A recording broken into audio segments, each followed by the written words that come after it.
In a small-town gym, everyone overlooked the quiet janitor sweeping the floors until she stepped into the ring and humbled the reigning champion, shocking the crowd with a skill no one saw coming.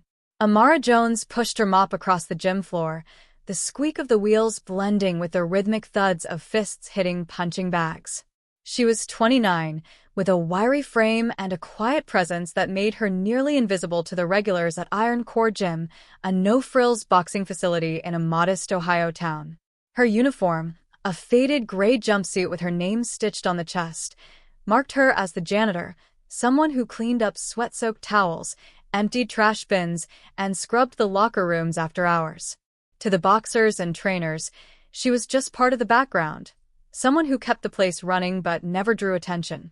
The gym was a hub for local talent, a place where aspiring fighters trained under the watchful eye of Coach Eddie, a grizzled former pro who'd seen it all.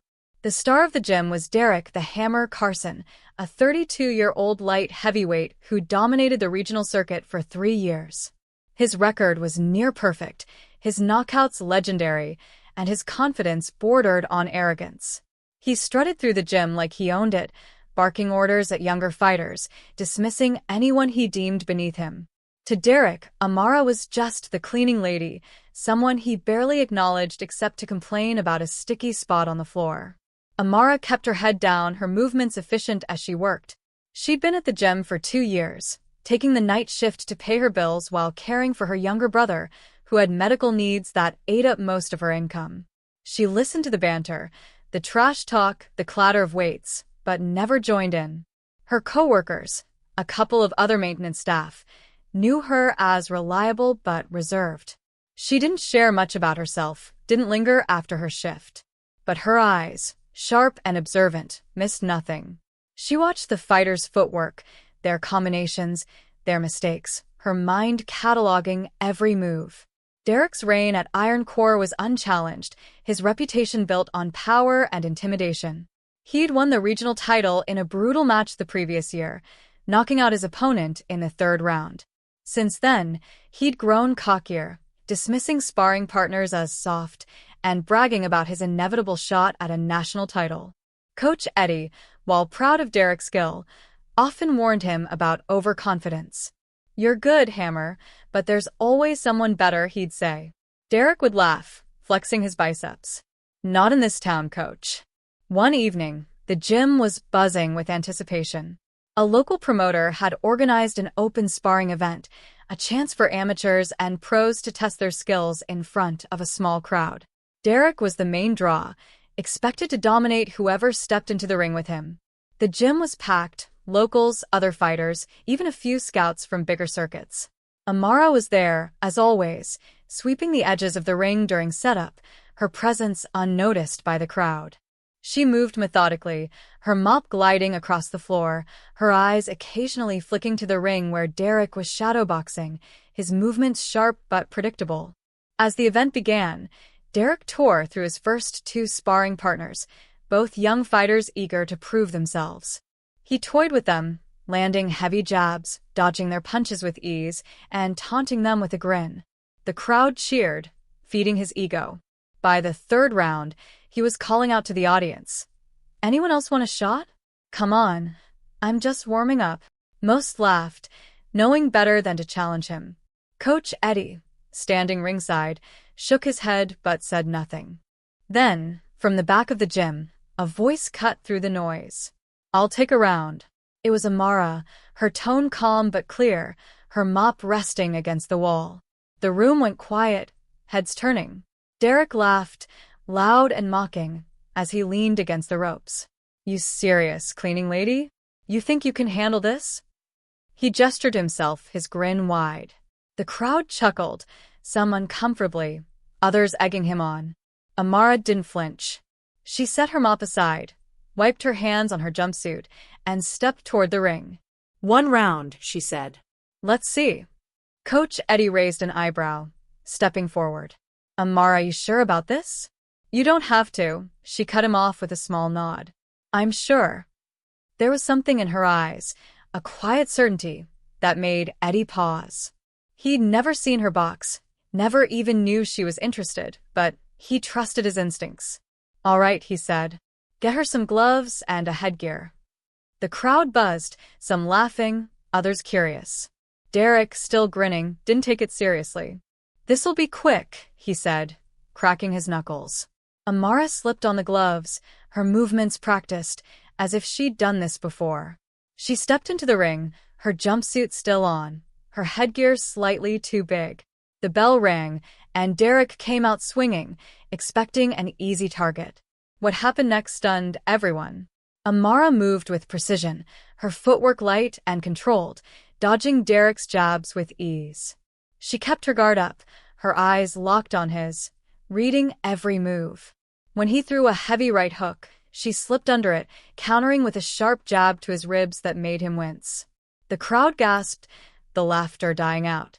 Derek's grin faded, replaced by a scowl. He pressed harder, throwing a flurry of punches, but Amara danced around him, her movements fluid, her counters landing with pinpoint accuracy. She wasn't flashy, didn't taunt or showboat. Every move was calculated, efficient, honed by years of something no one in the gym knew about. The round ended with Derek breathing hard, a bruise forming under his eye from a clean left hook Amara had landed. The crowd was silent, the air heavy with disbelief. Coach Eddie rang the bell, his eyes wide. That's enough, he said, but Derek shook his head, his pride stung. One more, he demanded, glaring at Amara. She nodded, unfazed. The second round was even more one-sided. Amara didn't just defend. She attacked, her combinations crisp, targeting Derek's weaknesses. She caught him with an uppercut that snapped his head back, followed by a body shot that made him stagger. The crowd erupted, some cheering, others whispering in shock. Derek, frustrated, swung wildly, but Amara was always a step ahead, her training evident in every dodge, every strike. When the bell rang again, Derek was panting, his face red, while Amara stood calm, barely winded. Coach Eddie stepped into the ring, raising Amara's hand. That's it, he said, his voice firm. Spar's over. The crowd roared, some still processing what they'd seen. Derek ripped off his gloves, muttering under his breath, and stormed out of the ring. Amara removed her headgear, her expression unchanged, and stepped out, grabbing her mop as if nothing had happened. The crowd parted as she walked back to her work, their eyes following her, a mix of awe and confusion. Word spread fast. By the next day, the gym was abuzz with talk of the janitor who'd humbled Derek Carson. No one knew her story, but the question started. Who was she? Where had she learned to fight like that? Coach Eddie pulled her aside that evening, his voice low. Amara, where'd that come from? You've been here 2 years, and you never said a word. She hesitated, then spoke quietly. I boxed in college, competed nationally. Stopped when my brother got sick. Needed a job, not a ring. The truth was more complex. Amara had been a standout in the amateur boxing world, a lightweight with a record that rivaled Derek's in her prime. She'd trained under a coach who saw her potential, pushing her to compete at the highest levels. She'd won titles, earned scholarships, and was on track for the Olympics when her brother's diagnosis, a rare autoimmune disorder, changed everything. She'd left boxing to care for him, taking whatever work she could find. The janitor job at Iron Core was steady, close to home, and let her watch the sport she loved without drawing attention. But the gym had rekindled something in her. She'd watched Derek, seen his flaws, over-reliance on power, weak footwork, predictable patterns. She'd studied the other fighters, too, her mind sharpening with every spar she observed. When Derek challenged the room, something in her snapped. She wasn't just the janitor. She was a fighter, and she'd prove it. Derek didn't return to the gym for a week. When he did, he was quieter, his bravado tempered. He approached Amara one evening, his voice low. Didn't know you had that in you, he said, almost grudgingly. Good fight. She nodded, her response simple. Thanks. There was no gloating, no need to rub it in.